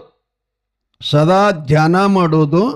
ಆ ಬಳಿಕ ಈ ಜಗತ್ತಿನೊಳಗೆ ಇದ್ರೊಳಗೆ ತೊಡಕಲಾರ್ದಂಗೆ, ಇದ್ರೊಳಗೆ ಬೆರಿಲಾರ್ದಂಗೆ, ಇದ್ರಾಗ ಸಿಕ್ಕು ಒದ್ದಾಡ್ಲಾರ್ದಂಗೆ ಉಪಾಯ ಯಾವದದ, ಇದರಾಗ ಸಿಕ್ಕು ಒದ್ದಾಡಿ ತೊಳಲು ಬಳಲಿ ಸಾಯುವುದಕ್ಕಿಂತಲೂ ಇದರಿಂದ ಪಾರಾಗುವಂತ ದಾರಿ ಒಂದಿದ್ರಿಬೇಕಲ್ಲ, ಅದನ್ನ ಹುಡುಕಬೇಕಂತ ನಾಗಲಿಂಗ ಅಧ್ಯಯನ ಮಾಡ್ತಾ ಮಾಡ್ತಾ ಶಾಲೆ ಮುಗಿಸ್ಕೊಂಡು ಮನೆಗೆ ಬರ್ತಿದ್ದ. ಅವರಮ್ಮ ಬಚ್ಚಲ ಕೋಣೆ ಮನೆಯನ್ನ ಕದ ಹಾಕಿಕೊಂಡು ಸ್ನಾನ ಮಾಡುತ್ತಿದ್ಲಂತ. ಬಚ್ಚಲ ಮನೆ ಬಾಗಲ ಮುಚ್ಚಿ ಸ್ನಾನ ಮಾಡುತ್ತಿದ್ಲಂತ. ಇವ ಪಾಪ ಹುಡುಗ ಇದ್ದ, ಶಾಲೆ ಪಠ್ಯ ಪುಸ್ತಕ ಹೆಗಲಿಗೆ ಹಾಕೊಂಡು ಹಂಗ ಮನ್ಯಾಗ ನುಗ್ಗಿದವನೇ ಆ ಅಮ್ಮ ಸ್ನಾನ ಮಾಡೋ ಬಾಗಲೇನು ಮುಚ್ಚಿದ್ಲಲ್ಲ, ಅದನ್ನು ಕೂಡ ಹೋಗಿ ಹಿಂಗೆ ಎರಡಕ್ಕೂ ಎತ್ತಿ ಒತ್ತಿ ಬಿಟ್ಟಂದವ. ಒತ್ತಿದಾಗ ಅಮ್ಮ ಸ್ನಾನ ಮಾಡ್ತಿದ್ರು. ಚಾಂದಲ ಅಂದ್ಲಕ್ಕಿ, ಏನೋ ಬುದ್ಧಿಗೇಡಿ, ನಾಚಿಕೇಡಿ, ನಿನಗೆ ನಾಚಿಕೆ ಆಗಲ್ವಾ, ನಾನು ಸ್ನಾನ ಮಾಡಕತ್ತೀನಿ ಅನ್ನೋದು ನಿನಗೆ ಅರಿವಿಲ್ವಾ ಬುದ್ಧಿಗೇಡಿ ಅಂತ ಬೈತ ಅಂತಂದ್ಲು. ಎಲ್ಲೇರೆ ಹಾಳಾಗಿ ಹೋಗ್ಬೇಕು ನಿನ್ನ ಜೀವನ, ನಿನ್ನ ಮುಖ ನೋಡೋದಾಗಲ್ಲ ಅಂತಂದ್ಲಂತಕ್ಕಿ. ಆದ್ರೆ ನಾಗಲಿಂಗಗೆ ಅಮ್ಮ ಬೈದದು ನೋವು ಆಲಿಲ್ರಿ ಅವನಿಗೆ. ಹಂಗಾರ ಮಾಡಿಕೊಂಡು ಈ ಮನೆಯಂದ ಕಡೆಯಕ್ಕೆ ಆಗವನ ಇದ್ದವ. ಅಷ್ಟೊತ್ತಿನೊಳಗೆ ನಾವೇನೇ ಆಗಬೇಕಾಗಿತ್ತು ಅಂದ್ರೆ ಸನ್ಯಾಸಿನಾಗಲಿ, ಗೃಹಸ್ಥನಾಗಲಿ, ವಾನಪ್ರಸ್ಥಾಗಲಿ, ಈ ಏನೆಲ್ಲ ಆಗಿದ್ರೂ ಕೂಡ ಅವರು ಗುರುಗಳನ್ನು ಮತ್ತು ಜನ್ಮ ಕೊಟ್ಟ ತಾಯಿ ತಂದಿ ಆಜ್ಞೆ ಇರ್ಲಾರ್ದೇನೆ ಏನೂ ಆಗ್ಲಿಕ್ಕೆ ಬರುವುದಿಲ್ಲ. ಅವರು ಅನುಮತಿ ಕೊಟ್ಟು ನಮಗೆ ಆಶೀರ್ವಾದ ಮಾಡಿದ್ರನ ನಾವು ಸನ್ಯಾಸಿಗಳೂ ಆಗ್ಲಿಕ್ಕೆ ಬರ್ತದೆ, ಬ್ರಹ್ಮಚಾರಿನೂ ಆಗ್ಲಿಕ್ಕೆ ಬರ್ತದೆ, ಏನೆಲ್ಲ ಆಗ್ಲಿಕ್ಕೆ ಬರ್ತದೆ. ಅವ್ರ ಆಜ್ಞೆ ಇಲ್ಲದನೆ ಆಗಕ್ಕೆ ಸಾಧ್ಯ ಇಲ್ಲ ಅಂಥೇಳಿ ಇವೇನಂದ, ಕೇಳಲಾರ್ದನ ಅವಕಾಶ ಸಿಕ್ತಲ್ಲ ನನಗೆ ಹೊರಗೆ ಹೋಗಲಿಕ್ಕೆ ಅನ್ಕೋತೇನಂದ. ಅಮ್ಮ, ನನಗೆ ಇಷ್ಟೆಲ್ಲ ಬೈದಿಯಲ್ಲ, ನಾನೇನಂಥದ್ದು ಮಾಡಿದೆ, ನಾರ ನೋಡ್ಲಿಕ್ಕರೇನು ನೋಡಿದೆ, ಯಾವ ದ್ವಾರದಿಂದ ನಾನು ಹೊರಗಡೆ ಬಂದು ಜಗತ್ತನ್ನು ಕಂಡುಬಿಟ್ಟು ನೋಡೀನಿ, ಅದನ್ನ ನೋಡೀನಿ. ಆ ಬಳಿಕ ಯಾವ ಹಾಲನ್ನು ಕುಡಿದು ದೇಹವನ್ನು ಬೆಳೆಸ್ಕೊಂಡು ಬಂದೀನಿ, ಅದನ್ನ ನೋಡೀನಿ. ಇದಕ್ಕೆ ಬಿಟ್ಟು ಮತ್ತೇನು ಇದರಲ್ಲಿ ಆಗ್ಯದಂತಂದವ. ಇದ್ರ ಮ್ಯಾಗಿನ ಲಕ್ಷ್ಯ ಇರಲಿ, ಅವನ ಜ್ಞಾನದ ಮೆಟ್ಟಲ ವಿರಾಗ ಎಷ್ಟು ಬಲುತ್ತಿತ್ತು ಅನ್ನೋದನ್ನು. ಇಷ್ಟು ಶಬ್ದ ಕೇಳಿದ ಕೂಡಲೇ ತಾಯಿಯನ್ನು ಬೈದ್ಲಲ್ಲ, ಮುಚ್ಚಿದ ತೆರೆದ ಕದ ಮತ್ತೆ ಮುಚ್ಚಿದ, ಅಲ್ಲೇ ಹೊಸ್ತಲಕ್ಕೆ ನಮಸ್ಕಾರ ಮಾಡ್ದ. ತಾಯಿ ನಿನ್ನ ಅನುಗ್ರಹ ಆಯಿತು, ಇನ್ಮೇಲೆ ನಾ ಮನೆಗೆ ಬರೋದಿಲ್ಲ ಅಂಥೇಳಿ ಹೊರಟೇ ಬಿಟ್ಟ. ತಾಯಿ ಸ್ನಾನ ಮಾಡಿಕೊಂಡ್ಳು, ಬಟ್ಟೆ ಹಾಕೊಂಡ್ಳು, ಪೂಜೆ ಮಾಡಿಕೊಂಡ್ಳು. ಮಗನಿಗಾಡಿದ ಮಾತನ್ನು ಆಕೆಗೆ ಹೊರಳಿ ನೆನಪಿಗೆ ಬಂತು. ಅಯ್ಯೋ, ನನ್ನ ಮಗನಿಗೆ ನಾ ಈ ರೀತಿ ಯಾಕೆ ಮಾತಾಡ್ದು, ಎಲ್ಲೇ ಹಾಳಾಗಿ ಹೋಗು ಅಂತಂದ್ನಲ್ಲ, ಕೆಟ್ಟ ನಾಲಿಗೆ ಕತ್ತರಿಸಿ ಹಾಕ್ಲಿನಿ, ಇದಕ್ಕೆ ಮಗನಿಗೆ ಈ ರೀತಿಯಾಗಿ ಬೈಬಾರ್ದಾಗಿತ್ತು ಅಂತ ಆಕೆ ಬೈದ ಬೇಗಳಿಂದ ತಂದ ತಾನನ ಪಶ್ಚಾತ್ತಾಪ ಮಾಡ್ಕೋತಾಳ. ಏನಪ್ಪ ಪಶ್ಚಾತ್ತಾಪ ಮಾಡ್ಕೋತಾಳ. ಹಿಂಗೆ ಯಾರ್ಯಾರು ಮಾಡ್ಕೋತೀರಿ ನೀವು? ಮಕ್ಕಳಿಗೆ ಬೈದ ಬಳಕ ನೀವು ರಗಡು ಬೈತೀರಿ ಅವೆಲ್ಲ. ಆದರೂ ನಿಮ್ಗೆ ಅದ್ರ ಬಗ್ಗೆ ಏನು ಬೈಬೇಕು ಮಕ್ಕಳಿಗೆ ಅನ್ನೋದು ಸಹಿತ ಬಹಳ ತಾಯಂದ್ರಿಗೂ ಗೊತ್ತಾಗಲ್ಲ. ನಾಗಲಿಂಗಪ್ಪನ ತಾಯಿ ನಾಗಲಾಂಬಿಕೆಯು ಹಾಳಾಗಿ ಹೋಗೋ ಅಂತ ಇಷ್ಟ ಶಬ್ದ ಅಂದಾಳಕಿ, ನಾಚಿಗೇಡಿ ಅಂತಂದಾಳ. ಇದಕ್ಕೆ ಬಿಟ್ಟು ಮತ್ತೇನಂದಿಲ್ಲಕಿ. ಆದರೂ ನನ್ನ ಮಗನಿಗೆ ಇಂಥ ಮಾತನ್ನು ನಾ ಮಾತಾಡಿದ್ನಲ್ಲ, ಇದು ಎಂಥದ್ದು, ನನ್ನ ಮಗ ಎಷ್ಟು ನೋವು ಮಾಡಿಕೊಂಡು ಅಂಥೇಳಿ ಗಂಡನಿಗೆ ಹೇಳಿದ್ಲು. ಮೌನಾಚಾರ್ಯರಿಗೆ, ಸ್ವಾಮಿ ಇಂದು ನಾ ಸ್ನಾನ ಮಾಡಾಗ ನಾಗಲಿಂಗಪ್ಪ ಹಿಂಗೆ ಮಾಡ್ದ, ನಾನು ಬೇದೆ, ಆತ ಮನೆ ಹೊರಗೆ ಆಗಿಬಿಟ್ಟಿದ್ದಾನೆ, ಎಲ್ಲಿ ಹೋಗ್ಯಾನ ನೋಡ್ರಿ, ನಾವು ಪ್ರಸಾದ ಮಾಡಿಲ್ಲ, ಊಟ ಮಾಡಿಲ್ಲ, ಹುಡ್ಕ್ಯಾಂಡ್ಕೊಂಡು ಬರ್ರಿ ಅಂತಂದು ಕೂಡಲೇ ಅವರು 3 ಜನ ಅಣ್ಣ ತಮ್ಮರು, ಇವ ಮೌನಾಚಾರ್ಯ ಎಲ್ಲರೂ ಇಡೀ ಊರನ್ನ ಎತ್ತಿ ಹಾಕೋದು. ಹನುಮಾನ್ ದೇವ್ರ ಗುಡಿ, ಕಾಳಿಕಾದೇವಿ ಗುಡಿ, ಆ ಮಠ ಈ ಮಠ, ಆ ಸಂಧಿ ಈ ಸಂಧಿ, ಬಾವಿ ಕೆರೆ ಹಳ್ಳ ಎಲ್ಲರ ಕಡೆ ಹುಡುಕಾಡಿದ್ರು ಕೂಡ ಹುಡುಕಾಡಿ ಬೇಜಾರು ಪಟ್ಟು ಮನೆಗೆ ಬಂದರು. ಬಾಯಿ ಒಣಗ್ತವ್ರದ್ದೆಲ್ಲ ಹೇಳ್ತಾರೆ, ಸಿಗಲಿಲ್ಲ ನಾಗಲಿಂಗ ಅಂತಂದು ಕೂಡಲೇ ಮತ್ತಕ್ಕೆ ಹೆತ್ತ ಕರುಳು ಪಾಪ ಅವನ ಬಗ್ಗೆ ಆಕೆ ದುಃಖ ಮಾಡಕತ್ಲೆಪ್ಪ, ನನ್ನ ಮಾತು ತಪ್ಪಾಯ್ತು ನಾಗಲಿಂಗ, ನಾನು ಕ್ಷಮಾ ಮಾಡಪ್ಪ, ನೀ ಎಲ್ಲಿದ್ದರೂ ನನ್ನ ಮನೆಗೆ ಬಾರಪ್ಪ, ನಿನ್ನ ಮುಖ ನೋಡ್ತೀನಿ ಅಂತಕ್ಕೆ ಆ ಶಿವನಿಗೆ ಪ್ರಾರ್ಥನಾ ಮಾಡಕತ್ತಿದ್ಲು. ಈ ಅಮ್ಮ ಅಳುತ್ತಿರುವಾಗ ಒಬ್ಬ ಕುರಿ ಕಾಯುವಂಥ ಹುಡುಗ, ಅವ ಎಲ್ಲಿ ಹೋಗಿದ್ದ ಅಷ್ಟೊತ್ತಿನೊಳಗಂತಂದ್ರೆ ಆ ಜವಳಗಿರಿ ಗ್ರಾಮದ ಪಕ್ಕದಲ್ಲೇ ಒಂದು ಮಲಪರ್ವತ ಅಂತ ಬರುತ್ತೆ. ಆ ಪರ್ವತದೊಳಗೆ ಹೋಗ್ತಾನೆ, ಭಾಳ ದೊಡ್ಡ ಗುಡ್ಡ ಅದು. ಅಲ್ಲಿ ಹೋಗೋದು ಕೂಡಲೇ ಅವನಿಗೊಂದು ಗುಹೆ ಕಾಣಿಸ್ತದ. ಗುಹೆ ಕಾಣಿಸಿದ ಕೂಡಲೇ ಅದರೊಳಗೆ ಹೋಗಿ ಕಾಲಿಕಾ ಭವಾನಿಯ ಧ್ಯಾನ ಮಾಡಿಕೊಂಡು ತಪಸ್ಸಿನೊಳಗೆ ತಲ್ಲೀನಾಗ್ತಾನೆ. ಆ ಕುರಿ ಕಾಯುವ ಹುಡುಗ ಇವ ಗವಿ ಒಳಗೆ ಹೋಗೋದು ನೋಡಿರ್ತಾನೆ. ಸಹಜವಾಗಿ ರೊಟ್ಟಿ ತೊಗೊಂಡು ಬರ್ಬೇಕಂತ ಮನೆಗೆ ಬಂದಿದ್ದಾನೆ. ಬಂದು ಆ ನಾಗಲಿಂಗಪ್ಪನ ಮನೆ ಮುಂದಿಂದ ಹಾಯ್ದು ಹೊಂಟಿದ್ನಂತ. ಅವ್ರ ಮನ್ಯಾಗ ಈ ಗದ್ಲ ಕೇಳಿ ಒಳಗೆ ಹೋಗಿ ನೋಡ್ತಾನೆ. ಆಕೆ ಹೇಳ್ತಿದ್ಲು, ಇವರೆಲ್ಲ ಸಮಾಧಾನ ಮಾಡ್ತಿದ್ರು. ಆ ಬಳಿಕೆ ಹುಡುಗ ಹೋಗ್ತಾನೆ, ಏನಾಗಿದೆ, ನಮ್ಮ ನಾಗಲಿಂಗಪ್ಪ ಮನೆ ಬಿಟ್ಟು ಹೋಗ್ಯಾನಪ್ಪ, ಇಡೀ ಊರನ್ನ ಎಲ್ಲ ಕಡೆ ತಿರುಗಾಡಿವಿ, ಸಿಕ್ಕೇ ಇಲ್ಲ ನಮಗೆ ಅಂದಾಗ ಆ ಹುಡುಗ ಹೇಳದಂತ, ನಮ್ಮ ಪೂಜಾರಿ ಹೇಳದಂತ, ಅಪ್ಪ ತಾಯಿ ಅಳಬೇಡಮ್ಮ, ನಿನ್ನ ಮಗ ಎಲ್ಲಿ ಹೋಗಿಲ್ಲ, ಅಲ್ಲಿ ಮಲಬೆಟ್ಟ ಅಂತ ಐತಿಲ್ಲ ಪರ್ವತ, ಆ ಗುಹೆ ಒಳಗೆ ತಪಸ್ಸು ಮಾಡಕತ್ತಿದ್ದಾನೆ, ಅಲ್ಲೇ ಅದಾನಂತಂದಾಗ ಬಹಳ ಸಂತೋಷ ಆಯ್ತು. ತಾಯಿಗೆ ಹೋದ ಪ್ರಾಣ ಮರಳಿ ಬಂದಂತೆ ಆಯಿತು. ಅಮ್ಮನಿಗೆ ಅಷ್ಟೊತ್ತಿನೊಳಗೆ ಅವ್ರ ಊರೊಳಗೊಬ್ಬ ನಮ್ದು ಹೆಂಗೆ ಶಾಂತಪ್ಪ ಗೌಡ್ರಿದ್ರು ನೋಡ್ರಿ, ಆ ಊರಾಗೂ ಇಂಥ ಒಬ್ಬ ಜ್ಞಾನಿಗಳಿದ್ರಂತ. ಅವನ ಹೆಸರ ಶಂಭುಲಿಂಗಪ್ಪ ಅಂತ ಬರುತ್ತೆ. ಆ ಶಂಭುಲಿಂಗಪ್ಪನೂ ಕೂಡ ಮನೆಗೆ ಬರ್ತಾ ಇದ್ದಾನ. ಇವ್ರದೆಲ್ಲ ಸ್ಥಿತಿಗತಿ ನೋಡಿದ. ಆ ಬಳಿಕ ಅವರಿಗೆಲ್ಲ ಸಮಾಧಾನ ಹೇಳ್ತಾನೆ. ಈಗಂತೂ ಗುಹೆಯೊಳಗೆ ಅದಾನಂತ, ಅವನ್ನ ಕರ್ಕೊಂಡು ಬರೋ ನಡ್ರಿ ಅಂಥೇಳಿ ಎಲ್ಲರೂ ಹೋಗ್ತಾ ಇದ್ದಾರೆ. ಅವಾಗೀಕೆ ಎಮ್ಮ ನಾಗಮ್ಮಂದ್ಲು, ಯಪ್ಪ ಶಂಭುಲಿಂಗಪ್ಪ ನೀವು ಬರಬೇಕು, ನೀವು ಜ್ಞಾನಿಗಳು, ನನ್ನ ಮಗನ ಏನಾರ ಮಾಡಿಕೊಂಡು ಮನೆಗೆ ತಂದು, ಇವ ಏನು ಮನೆಗೆ ಹತ್ತುವುದಿಲ್ಲ, ಒಂದು ಒಳ್ಳೆ ಕನ್ಯಾ ತೆಗೆದು ಇವನಿಗೆ ಲಗ್ನ ಮಾಡಿದೀವಿ ಅಂದ್ರೆ ಇವ ಮನೆಯಾಗಿರ್ತ. ಇದು ಒಂದು ಎಲ್ಲರ ನೇಮಿ ಅದ. ಅತಿರ್ತಾರಲ್ಲ ಯಾರೇ ಭಾಳ ಹುಡುಗ ಹಿಂಗೆ ಮಾಡಕತ್ತೇನ, ಸುಮ್ಮೊಂದು ಲೊಳ್ಳಿ ಕಟ್ಟಿ ಬಿಡು. ಎಲ್ಲಿ ಹೋಗ್ತಾನವ, ಅಲ್ಲೇ ಆ ಲೊಳ್ಳಿ ಕಾಲಾಗಿ ಒದ್ದಾಡಿ ಇಲ್ಲೇ ಇರ್ತಾನಂತ ಹಿಡಿತಿರ್ತಾರಲ್ಲ, ಹಾಗೆ ನಾಗಲಿಂಗಪ್ಪನ ತಾಯಿ ತಂದಿಗೆ ಶಂಭುಲಿಂಗಪ್ಪ ಇಷ್ಟೆಲ್ಲ ಹೇಳ್ತಾನ.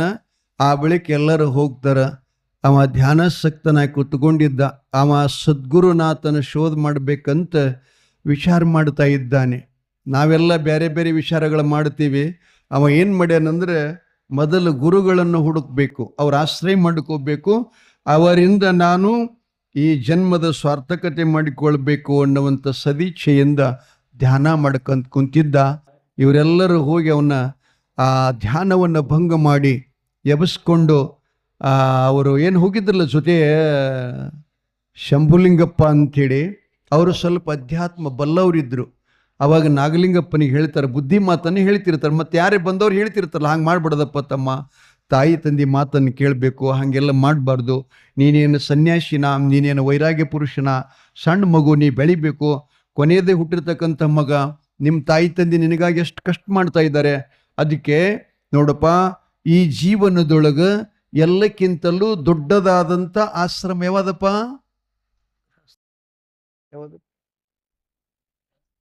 ಯಾವ್ದ್ರಿ ಸ್ವಾಮಿಗಳು? ಯಾವ್ದ್ರಿ?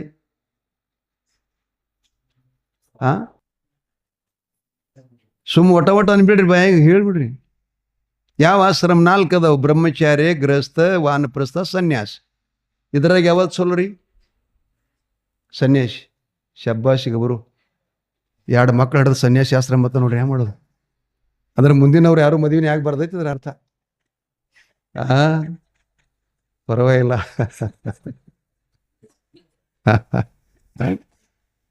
ಧನ್ಯಹೋ ಗೃಹಸ್ಥಾಶ್ರಮ. ನಮ್ಮ ವೇದಾಂತ ಹೇಳ್ತದೆ, ಎಲ್ಲಕ್ಕಿಂತ ಶ್ರೇಷ್ಠವಾದಂಥ ಆಶ್ರಮ ಯಾವುದಪ್ಪ? ಗೃಹಸ್ಥಾಶ್ರಮ.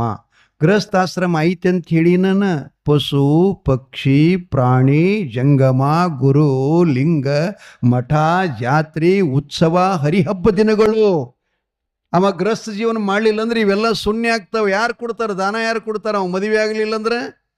ಬಂಧುಗಳೇ, ಇದು ನಾ ಹೇಳಕತ್ತಿಲ್ಲ, ಪುರಾಣದಾಗ ಹಂಗೆ ಬರ್ದೈತಿ ಅದು. ಅವೇನು ಶಂಭುಲಿಂಗಪ್ಪದನಲ್ಲ, ನಾಗಲಿಂಗ ಸ್ವಾಮಿಗೆ ಹೇಳ್ತಾನೆ 4 ಆಶ್ರಮಗಳ ವಿವರ. ಬ್ರಹ್ಮಚಾರಿ ಆಶ್ರಮದಲ್ಲಿ ವಿದ್ಯಾ ಸಂಪಾದನೆ ಮಾಡಬೇಕು, ಗೃಹಸ್ಥಾಶ್ರಮದಲ್ಲಿ ಸಂಪತ್ತ ಸಂಸ್ಕಾರ ಇದು ಸಂಗ್ರಹ ಮಾಡಬೇಕು. ಮಾಡಿ ನಂತರ ನೀನು ಹಡಿತೆಲ್ಲ ಮಕ್ಕಳು, ಅವರಿಗೆ ನಿನ್ನೆಲ್ಲ ಸಂಸಾರದ ಹೊಣೆಯನ್ನು ಅವನಿಗೆ ಕೊಟ್ಟು, ಅವನ ಕಡೆಗೆ ಎಲ್ಲ ಜವಾಬ್ದಾರಿ ಕೊಟ್ಟು 50 ವರ್ಷಕ್ಕನ ಯಪ್ಪ ಮುತ್ಯ ಎಟ್ಟಾಗ್ಯಾವ ನಿನಗೆ ವಯಸ್ಸಿಗೆ? ಅಲ್ಲಿಗೆ ಬಂದಿರೇನು? ಅದಕ್ಕೆ ದಾಟಿರಿ. 50ಕ್ಕೆ ಬಂದಿರಿ ಅಂದ ಬಳಿಕ ಅವ್ರು ಹೇಳ್ತಾರೆ, ಈಗ 50 ವರ್ಷಕ್ಕೆ ನೆಟ್ಟಗೆ ಇಡೀ ಸಂಸಾರ ಮಗನ ಸೊಸಿ ಕೈಯಾಗ ಕೊಟ್ಟು, ಎಲ್ಲ ಚಾವಿ ಅವ್ರ ಕೈಯಾಗ ಕೊಟ್ಟು, ನೀವು ಆರಾಮ್ ಬಂದು ಮದಪ್ಪನ ಗುಡಿ ಹಾಕೊಂಡಿರ್ಬೇಕತ್ತ.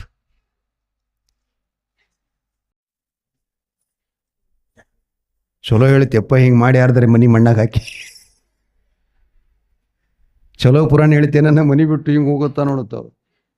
ಆ ಬಳಿಕ ಅವ್ರು ಹೇಳ್ತಾರೆ, ನಾನೇನಿಲ್ಲ 55 25 ವರ್ಷ ತನಕ ವಿದ್ಯಾ, 25 ವರ್ಷ ತನಕ ಸಂಸಾರ ಚೆನ್ನಾಗಿ ಮಾಡೋದು, ಅದನ್ನೇ ಮಕ್ಕಳಿಗೆ ಕೊಟ್ಟು ಹೋಗಿ 25 ವರ್ಷ ಏನು ಮಾಡಬೇಕಪ್ಪ ಅಂತ ವಾನಪ್ರಸ್ಥಾವಸ್ಥಾ. ವಾನಪ್ರಸ್ಥ ಅಂದ್ರೆ ನೀವು ಗಂಡ ಹೆಂಡತಿ ಇದ್ದುದು ಮರಿಬೇಕಂತ್ರಿ. ಅವ್ರು ಗಂಡ ಹೆಂಡತಿ ಇದ್ದುದು ಮರಿಬೇಕು, ಅಂಗ ಸುಖ ದೂರ ಮಾಡಬೇಕು, ಮಾಡಿ ನಾವು ಅಣ್ಣ ತಂಗಿ ಹಿಂಗಿರ್ಬೇಕು ಅಂತ. ಆ ಬಳಿಕ 25 ವರ್ಷ ಹಿಂಗಿರ್ಬೇಕು. 75 ವರ್ಷಿಗೆ ಅವಾಗ ಹೆಂಡತಿ ಗಂಡ ಹೆಂಡತಿ ಇಬ್ರು ಕೂಡಿ ಮಾತಾಡ್ಬೇಕಂತ. ನನಗೆ ನೀ ಇಲ್ಲ, ನಿನಗೆ ನಾ ಇಲ್ಲ, ನಿಂದ ನೀನೇ. ಇವು ಭಾಳ ತಿಳ್ಕೊಂಡವು ಪುಟ್ಟಿಗಳೆಲ್ಲ, ಅಂಥವೆಲ್ಲ ಮುಂದಿನಿಲ್ಲ. ಇದು ಕೊನೆಗೆ ಏನೂ ಇಲ್ಲ. ಅವ್ರು ಹೇಳಿಲ್ಲ, ಗುರುನೂ ಇಲ್ಲ, ಶಿಷ್ಯನೂ ಇಲ್ಲ, ನಾನೂ ಇಲ್ಲ, ನೀನೂ ಇಲ್ಲ, ಬೈಲಿಗೆ ಬೈಲ ನಿರ್ಬೈಲ. ಹಿಂಗಿರುವುದೇ ಸನ್ಯಾಸ. ಯಾಕೆ ದುಃಖ ಬರುತ್ತದೆ? ಸೊಸೆ ರೊಟ್ಟಿ ಕೊಡಲಿಲ್ಲ ಅಂತ ಯಾಕೆ ಸುಮ್ಮನೆ ಬಡಬಡಿಕೆ ಆಗ್ತದೆ? ಅವ್ರು ಸೇರ್ಲಿಲ್ಲ ಅಂತ ಯಾಕೆ ಬರ್ತದೆ? ಅವ್ನು ಕರಿಲಿಲ್ಲ ಅಂತ ಯಾಕೆ ಬರ್ತದೆ? ಮಾಡಿರಲ್ಲ, ರಗಡು ಮಾಡ್ರಿ. ಇನ್ನೇನು ಮಾಡೋರಿಗಿಟ್ಟು ನೀವು ಚಾಲನೆ ಕೊಡ್ರಿ, ಮಾಡೋರಿಗಿಷ್ಟು ಬೆನ್ನೆಲುವಾಗ್ರಿ. ತಪ್ಪಲು ಕತ್ತಿರಂದು ಹಿಂಗಿಂಗಪ್ಪ ಅಂತ ದಾರಿ ತೋರಿಸ್ಕೊಡ್ಬೇಕು. ಇನ್ನು ನಾನೇ ಮಾಡ್ತೀನಿ ಅಂದ್ರೆ ಮತ್ತು ಅವ್ರು ಯಾವಾಗ ಮಾಡೋದು? ತಾಯಿ ತಂದೆಗಳೇ, ಈ ಮಾತನ್ನು ಶಂಭುಲಿಂಗಪ್ಪ ನಾಗಲಿಂಗಪ್ಪನಿಗೆ ಹೇಳಕತ್ತಿದ್ದನ್. ಅಪ್ಪ, ಗೃಹಸ್ಥಾಶ್ರಮ ಎಲ್ಲಕ್ಕಿಂತಲೂ ದೊಡ್ಡ ಆಶ್ರಮ, ಚಲೋ ಆಶ್ರಮ, ಶ್ರೇಷ್ಠ ಆಶ್ರಮ. ಅದಕ್ಕೆ ನೀನು ತಾಯಿ ತಂದೆಗಳ ಋಣದಿಂದ ಮುಕ್ತನಾಗಬೇಕಾಗಿತ್ತು ಅಂತಂದರೆ ಒಳ್ಳೆಯ ಕನ್ಯೆಯನ್ನು ಶೋಧ ಮಾಡಿ ಲಗ್ನಾಗಿ ಚೆನ್ನಾಗಿ ಬದುಕು ಮಾಡಬೇಕಪ್ಪ. ಈ ರೀತಿಯಾಗಿರಲಿಕ್ಕೆ ಎಳಿ ವಯಸ್ಸು ಈಗ 15-16 ವರ್ಷ, ಇಂಥದ್ರಲ್ಲಿ ಈ ರೀತಿಯಾಗಿದ್ದರೆ ತಾಯಿ ತಂದೆಯ ಎಷ್ಟವ್ರಿಗೆ ನೀ ದುಃಖ ಕೊಟ್ಟಂಗೆ ಆಗ್ತದೆ ಅಂಥೇಳಿ ಹಾಗ ಹೀಗ ಅನೇಕ ಉಪದೇಶ ಮಾತುಗಳನ್ನು ಹೇಳಿ ನಾಗಲಿಂಗಪ್ಪನನ್ನು ಮನೆಗೆ ಕರ್ಕೊಂಡು ತರುತ್ತಾರೆ. ಅವನಿಗೆ ಹೇಳ್ತಾರೆ ಅವರೆಲ್ಲ. ಅವಾಗ ಅವ ಹೇಳ್ತಾನೆ, ಆ ವಿಷಯ ನಾಳೆ ಹೇಳ್ತೀನಿ ನಿಮ್ಗೆ. ಅವೇನವ್ರಿಗೆ ಉತ್ತರ ಕೊಡ್ತಾನೆ. ಆ ಬಳಿಕ ಗೃಹಸ್ಥ ಜೀವನದ ಬ್ರಹ್ಮಚಾರಿಯ ಪಾಲನ ವಾನಪ್ರಸ್ಥ ಸನ್ಯಾಸಗಳ ವಿವರವನ್ನು ನಾಳೆ ಹೇಳ್ತಾ ಇದ್ದಾನವ. ಸಮಯ ಆಗ್ಯದ್ರೆ ಸ್ವಲ್ಪ ಲೇಟ್ ಆಗ್ಯದ, 10-17 ನಿಮಿಷ ಆಗ್ಯದ. ನಾನೊಂದು 45 ನಿಮಿಷ ಮಾತಾಡೀನೀಗ. ಉಳಿದ ಭಾಗ ನಾವು ನಾಳೆ ನೋಡೋಣ. ನಾಗಲಿಂಗ ಸ್ವಾಮಿ ಬಳಿಕ ಬಹಳ ದೊಡ್ಡ ದೊಡ್ಡ ಪವಾಡಗಳನ್ನು ಮಾಡ್ತಾ ಇರ್ತಿರ್ತಾನೆ. ಅದು ಮುಖ್ಯಾಂಶನೇ ತಗೊಂಡು ಪುರಾಣವನ್ನು ಮುಗಿಸ್ಬೇಕು ಅಂತಕ್ಕಂಥ ಒಂದು ಉದ್ದೇಶ ಅದ. ಅದರಿಂದ ತಾವು ಕೇಳುವಂಥದ್ದರೆ ಭಾಳ ಚಲೋ ಪುರಾಣ ಅದ. ಇಷ್ಟು ತನಕೆಲ್ಲ ಕಥಾಮೃತ ಕೇಳಿರಿ. ಈಗ ನಾಗಲಿಂಗನ ಪುರಾಣ ಅಂದ್ರೆ ನಮ್ಮ ದೇಹ ಮತ್ತು ನಿಮ್ಮ ದೇಹ, ಈ ದೇಹದೊಳಗಿರತಕ್ಕಂಥ ಏನು ತತ್ವಗಳದಾವ ಮತ್ತು ಜೀವನದಲ್ಲಿ ನಾವು ಯಾವ ರೀತಿಯಾಗಿ ಬದುಕಬೇಕು ಅನ್ನುವ ಮಾರ್ಗದರ್ಶನವನ್ನು ಈ ಮಹಾಪುರಾಣ ಕೊಡ್ತಾ ಇದೆ. ಅದರ ಲಾಭ ನಾವು ನೀವೆಲ್ಲ ಮಾಡಿಕೊಳ್ಳುವಂಥ ಮಾತನ್ನು ಹೇಳಿ